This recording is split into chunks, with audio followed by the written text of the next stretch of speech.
Good morning all of you. Hindi की book, Hindi व्याकरण की बुक निकाल लीजिए। हिंदी व्याकरण की बुक में पार्ट 1 खोल लीजिए।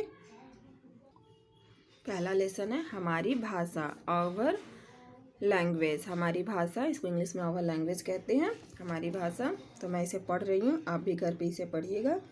अपनी बात दूसरों तक पहुँचाने तथा दूसरों की बात समझने के कई तरीके हैं। जैसे अपनी बात को दूसरे तक पहुंचाने और दूसरों की बात को समझने के को ही हम भाषा कहते हैं। अपने विचार, अपने भाव का हम आदान प्रदान करते हैं तो उसे हम भाषा कहते हैं। एक गूंगा व्यक्ति संकेतों द्वारा अपनी बात बता रहा है।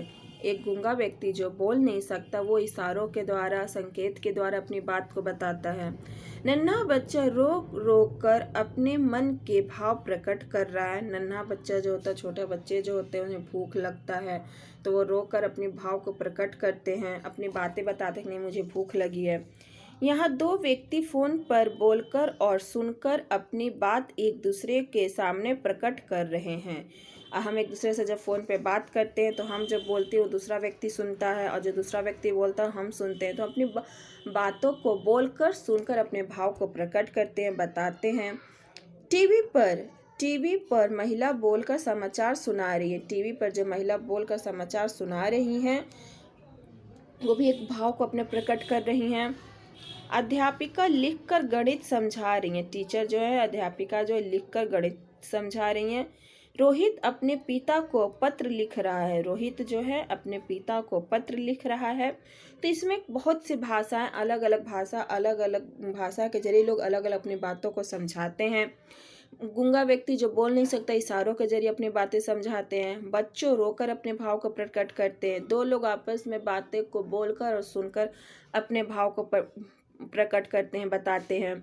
टीवी पर महिला समाचार बोल रही है, हम लोग सुनकर उसके भाव को समझ रहे हैं। टीचर, अध्यापिका पढ़ा रही हैं और हम समझ रहे हैं, पढ़ रहे हैं, तो भी एक तरह की भाषा हो गई। रोहित पत्र लिख रहा है तो भी एक तरह की भाषा का प्रकट कर रहा है। नेक्स्ट पेज ओपन कीजिए। यहाँ पिता एवं पुत्र फोन पर बात कर रहे हैं। पिताजी, मैं अपनी कक्षा में प्रथम आया हूँ। शाबाश बेटा, मुझे तुमसे यही उम्मीद थी, तुम खूब पढ़ो। तो ये भी एक तरह के अपने भाव की खुशी के भाव को अपने पिता को बता रहा है, तो पिता भी अपने बेटे को शाबाशी दे रहा है।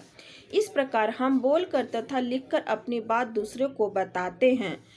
दूसरी हमारी बात को सुनकर तथा पढ़कर समझते हैं तो उसे हम क्या कहते हैं? भाषा।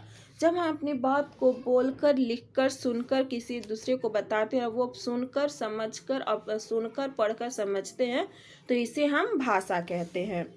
भाषा वह साधन है जिसके द्वारा हम अपने भाव या विचारों का आदान प्रदान करते हैं, उसे हम भाषा कहते हैं। जैसा अभी मैंने बताया, भाषा वह साधन है जिसके द्वारा हम अपने भाव या विचारों का आदान प्रदान करते हैं, उसे हम भाषा कहते हैं।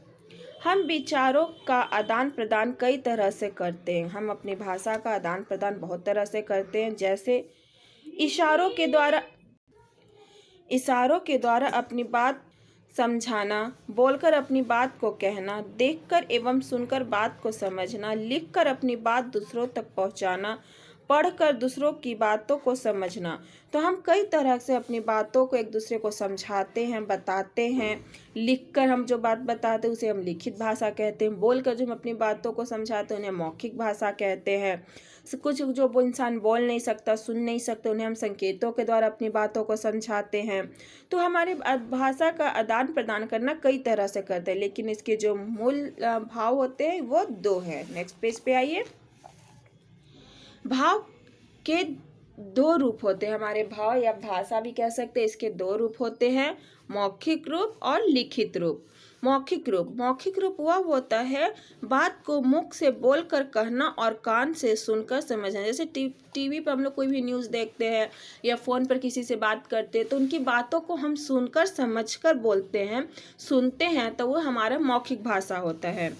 लिखित भाषा, बात को लिखकर कहना और पढ़कर समझना। जैसे हम एग्ज़ाम देते हैं, परीक्षा में जब हम एग्ज़ाम देते हैं तो हम अपनी भाषा को, अपनी बातों को लिखकर बताते हैं और उसे हम पढ़कर समझ जाते हैं कि आपको कितना याद है, तो इसे हम लिखित भाषा कहते हैं।